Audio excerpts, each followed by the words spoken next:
Ne surtout pas utiliser PayPal ou toute autre plateforme pour tes dons sur Twitch. Bonjour, c'est Marc, streamer au code quotidien sur notre chaîne Chicken House. Et n'hésite pas à nous faire un petit coucou. Dans la dernière vidéo, je t'avais expliqué comment avoir sa clé de stream sur TikTok. Et aujourd'hui, je vais te donner 6 raisons de ne jamais utiliser autre chose sur Twitch que les tiers de bits, donc le système de donation intégré à Twitch pour les dons. Et du coup, d'abandonner totalement PayPal ou d'autres plateformes si tu les utilises encore. En tout cas, n'hésite pas à t'abonner à notre chaîne parce qu'on sort un tuto par semaine et à activer la cloche justement pour ne pas les louper. Ça serait con de louper des astuces pour booster ton stream. Alors forcément, on est ultra tenté de s'orienter pour les dons vers PayPal ou encore d'autres plateformes comme Streamlabs, car Twitch sont quand même gourmands sur la commission, donc c'est-à-dire la marge qu'ils prennent à chacun de tes dons en bits sur ta chaîne Twitch. Bon, ça dépend de pas mal de choses, entre le taux des bits, celui entre la conversion euro-dollar et au moment où Twitch te paye, tous les calculs s'alignent pour avoir un taux de commission entre 20 et 40%. Donc c'est-à-dire que sur une donation faite sur ta chaîne, 20 à 30% sont récupérés et directement dans la poche de Twitch. Alors que quand tu compares à des services comme Streamlabs ou encore PayPal, la commission est seulement de quelques pourcents. Donc bon, le choix, il est clairement très vite fait et on a tendance à s'orienter sur des plateformes externes à Twitch. Et ça, c'est un mauvais réflexe car ça veut dire qu'on pense sa chaîne à court terme. Oh, Twitch me prend plus d'argent? Eh ben alors cherchons d'autres alternatives qui semblent beaucoup plus intéressantes. C'est une pensée totalement légitime, surtout quand on fait le calcul à la fin du mois et qu'on voit la marge que se prend Twitch. Mais si on voyait la chose un peu plus loin et qu'on pensait ta chaîne à long terme, car finalement, je pense qu'avec tout ce que tu investis en temps et en argent dans ta chaîne, et on va pas se le cacher, c'est souvent massif, on parle clairement pas d'un petit stage de quelques semaines. Et tu verras que de miser uniquement sur les bits va clairement te faire perdre un petit peu d'argent au début, mais sur le long terme, tu vas augmenter tes revenus, ce qui va te permettre de davantage développer encore ta chaîne. La première raison d'utiliser les shares de bits uniquement, c'est d'abord la sécurité. Certaines personnes très toxiques sont prêtes, le jour où tu les braques, pour X raisons, à faire des litiges à tout va sur tous les dons PayPal notamment qu'ils t'ont fait. Donc ça fait des problèmes en plus à gérer, sans oublier le côté légal des plateformes qui peut régulièrement évoluer, et je parle des plateformes de donation que tu peux potentiellement utiliser, alors qu'avec Twitch, qu'importe le problème, ça regarde l'utilisateur, enfin le donateur, et Twitch, tu n'as rien à faire là-dedans. Si tu reçois un don et qu'il y a peut-être un litige plus tard, Twitch te paiera quand même. Donc ça fait de la veille en moins et des problèmes en moins à gérer. Comme ça, tu peux te concentrer sur d'autres choses,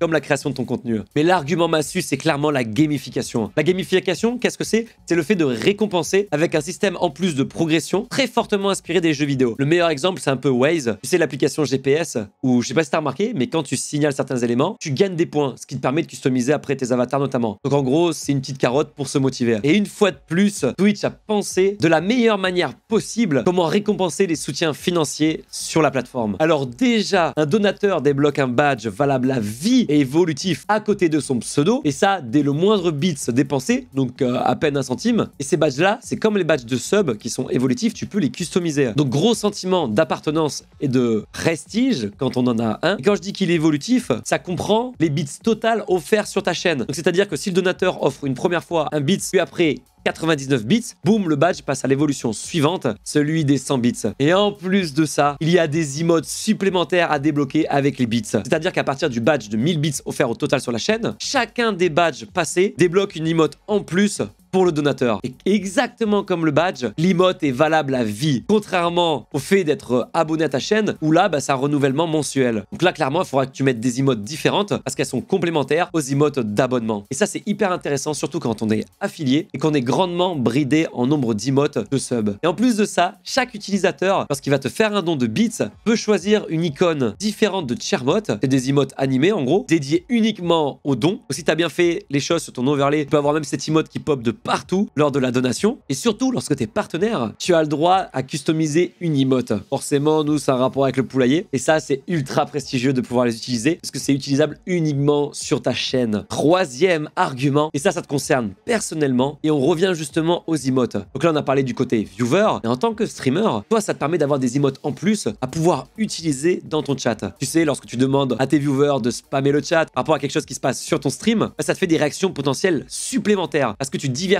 tout simplement ton catalogue d'emotes. Et comment débloquer, toi, en tant que streamer, d'autres emotes de bits? Ton top donateur de bits qui débloque un palier supplémentaire en badge bits, automatiquement, Twitch va te débloquer, toi, en tant que streamer, le palier suivant à customiser. Donc tu vas pouvoir enfin avoir un emplacement supplémentaire pour mettre une autre emote. Puis ils sont pas bêtes, le top donateur va voir qu'il y a une nouvelle emote à débloquer. Raison suivante, et ça c'est par rapport au train de l'hype. Ça rejoint un peu le point de vue gamification que je t'ai expliqué tout à l'heure, mais ça c'était côté individuel en tant que donateur seul. Concernant le train de l'hype, là c'est clairement communautaire. communautaire. Et déjà, pour lancer un train de hype, il faut 3 événements différents, chacun lancé par une personne différente. Et ça comprend quoi? Soit un sub acheté, qui peut être un sub prime d'ailleurs, soit un sub offert, soit 100 bits minimum. Et 100 bits, ça équivaut à peu près à 1 euro, contrairement au sub acheté ou au sub offert, qui eux, ça dépend de ta monnaie locale, valent à peu près 4 euros chacun. Donc si tu donnes, pour moi, à mes yeux, le mauvais réflexe de pas te soutenir à travers les dons de bits, bah, c'est potentiellement des trains de hype qui te passent sous le bec. Et un train de hype, je sais pas si t'en as déjà eu, est quand même quelque chose de très puissant sur Twitch qui permet de créer de potentiels engouements très importants autour de ta chaîne. Alors peut-être que tu vas perdre un petit peu parce que la marge des bits sur Twitch est plus conséquente que la commission PayPal notamment, mais derrière, lorsque le train de hype est lancé, que plusieurs membres de la communauté y participent à coup de sub ou de bits justement, bah là je peux te dire que ça vaut financièrement le coup d'utiliser les bits.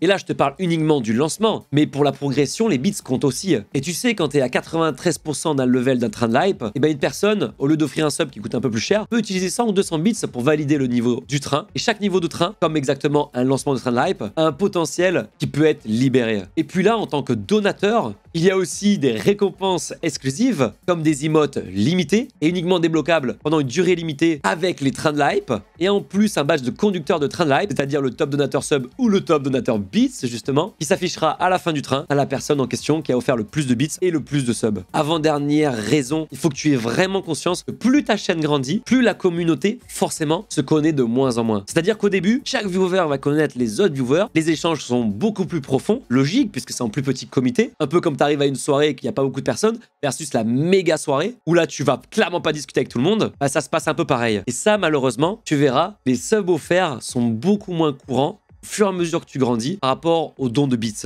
Enfin, plutôt aux dons tout court. Ça dépend comment tu as paramétré tes dons, justement. Donc, autant prendre le réflexe le plus tôt possible à ta communauté d'offrir des bits.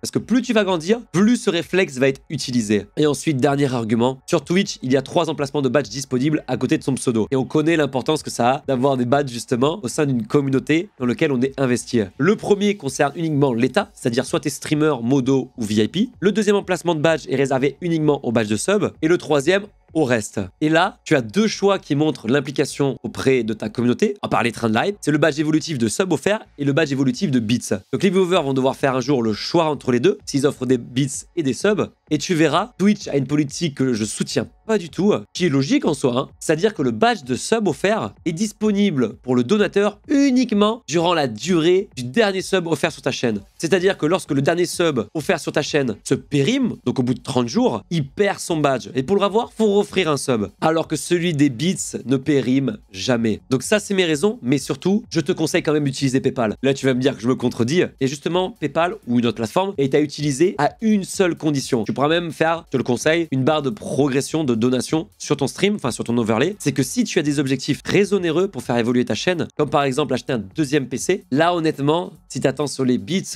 vu la commission de Twitch, déjà de 1 c'est très difficile à calculer, et de 2 ça risque de prendre beaucoup plus longtemps qu'une barre de progression en euros à travers une autre plateforme comme PayPal. Donc pour tous les investissements très lourds, ne passe pas par un sub goal, mais par un donation goal. Mais uniquement pour ça. Mais le plus gros argument, c'est que si Twitch a sorti ce système de bits, évidemment c'est pour prendre une partie avec une belle commission, mais surtout derrière, on reste quand même encore sur Amazon, et Amazon développe les fonctionnalités de telle manière que chaque utilisateur peut dépenser toujours un peu plus d'argent à travers la plateforme. Et en tout cas, j'espère qu'avec tout ce que je t'ai expliqué, ça t'a grave motivé. N'hésite pas à me le dire en commentaire, à venir surtout nous faire un petit coucou sur notre chaîne Twitch, tu es largement le bienvenu, et à liker la vidéo, ça nous aidera énormément en retour. Et rendez-vous la semaine prochaine pour un prochain tuto.